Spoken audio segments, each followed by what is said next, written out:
Chapter 12. Noah took his tackle box and pole from the back of his pickup, and followed Steph around the side of her parents' house. After she had spotted the asshole who'd been giving her all this grief, Noah had been afraid she would want to retreat to the safe bubble that was her parents' house. Especially after the way she'd not gotten out of the truck. But speaking with Creedon seemed to help. Noah had been thrilled when she'd asked what he wanted to do. Fishing wouldn't have been his first choice, not because he didn't enjoy it, rather because he didn't think she would, but he was more than pleased to find out otherwise. The skiff's out there at the dock. Let me grab my stuff and I'll be right there. Steph pointed down a trail that led toward the water as she went to the small tool shed behind the house. Noah almost followed the path, but he didn't want to leave her here alone, so he waited, watching as she fetched her poles and tackle box, then joined him. Mom insists.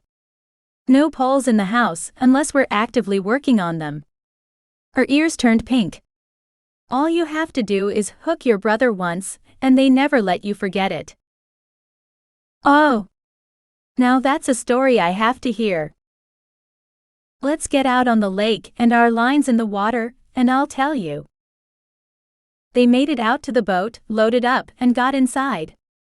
Steph started the engine and maneuvered them out onto the lake with a practiced ease that made Noah smile. She was right at home at the helm. Before long, she'd taken them out to a spot not far from where rocky bluffs disappeared into the water, and cut the engine. This is one of my favorite spots. She moved to where she'd left her tackle box and poles. Do you have any salmon eggs? Trout like those? Noah opened his box and dug around. I have these red ones. He held up the jar and looked over at her. She looked up to see what he had. Perfect. What size hooks do you have? I don't know, this is what I have. He held up his hooks for her. No, those are too big, you won't catch anything. Here, use these. She passed him a package of pre-tied treble hooks. Wait. You do have a license, right? Yes. I have a license. Who comes up to a lake without a fishing license? You'd be surprised. It's part of why we sell them at the shop. It brings in more than a little business. Steph talked him through rigging his pole and told him where to cast it. Once they both had lines in the water and they'd settled in comfortably, Steph sat next to him, her shoulder and thigh just brushing his, and he brought it up. Tell me why fishing poles aren't allowed in the house anymore. I forgot I was going to tell you. She gave a small laugh that shook her body. I'm trying to remember how old I was, 10 or 11 maybe. That means Zach was 15 or 16. That sounds about right. She tilted her head back and looked up toward the clear sky as she tried to remember. Anyway, he'd been picking at me, but I wasn't one to fight back. I waited, bode my time, because I knew that eventually he would forget, and I'd have my chance at revenge. Uh-oh. Yeah, when I found an opportunity to get even, I wasn't picky about how it happened. This one day, Zach had been picking at me. I don't even remember what about anymore, but I do remember he wouldn't stop until I was crying. That's taking it a bit far. I mean, I know siblings pick on each other for entertainment, but that's just too much. That's how I felt. Anyway. He quit, moved on and found something else to do. A few hours later, I saw my opportunity. Zach was watching TV, totally engrossed in whatever it was. Someone had left a fishing pole in the corner, and I don't know why I thought this was a good idea, but again, I was like 10. The pole had hooks like we're using now, small trebles. I picked up the pole and unhooked the hook from the loop. She touched the bottom metal circle on the pole in her hand, so he knew what she is talking about. And stood behind the couch. I had decided I needed to fish for my brother. It took a little work, but eventually, I had that hook, just tickling the shell of his ear. Noah could see what was coming, and he couldn't help but laugh. He kept it quiet, but his whole body shook. See, even you know what's coming, but at 10, I didn't. So he twisted his head to scare off whatever fly was bugging him, and it hooked, went right through. 2 hooks completely through, right here on the cartilage. She showed him with one hand on her own ear. Of course, this was before piercings there were widespread and acceptable. He screamed, and I dropped the pole and ran. He tried to run after me, but stopped as soon as he realized the pole was still attached. She laughed, and Noah could tell she didn't mind telling on herself. How much trouble did you get in? Not as much as I should have. Mom had been watching him pick on me, but knew I'd get even later and teach him a lesson. Sure, they yelled, but Zach got yelled at too for his part. And Mom banned poles in the house.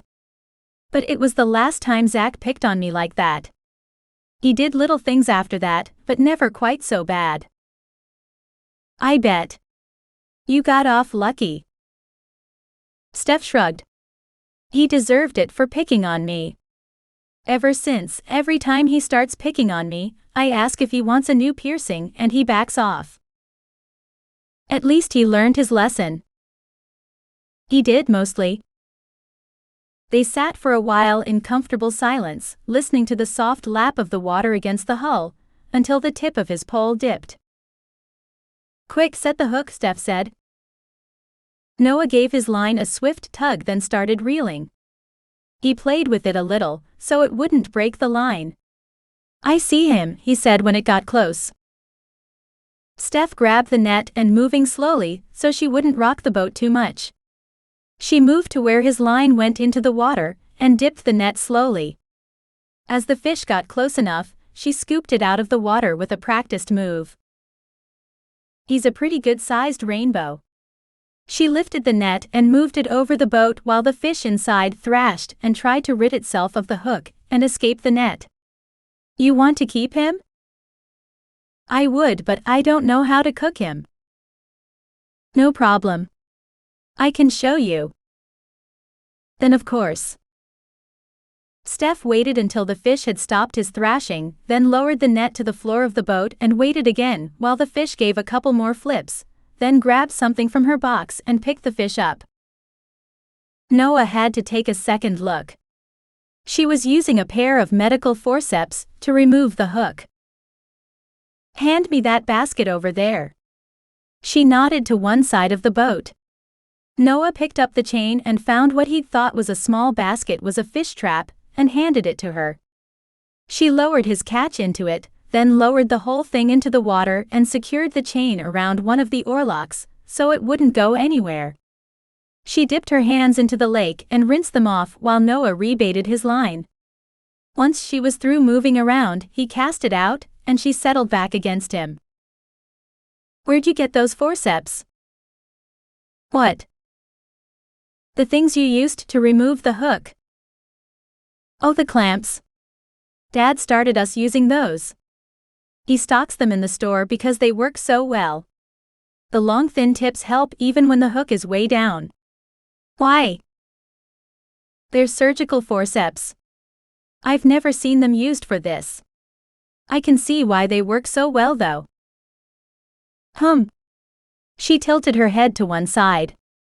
I never thought to ask what they were. I just assumed they were designed for fishing. Well, now you know. Noah enjoyed their afternoon together until they had a half-dozen trout between them, and Steph called an end to the fishing. They pulled in their lines and fish, and she turned the boat back toward home.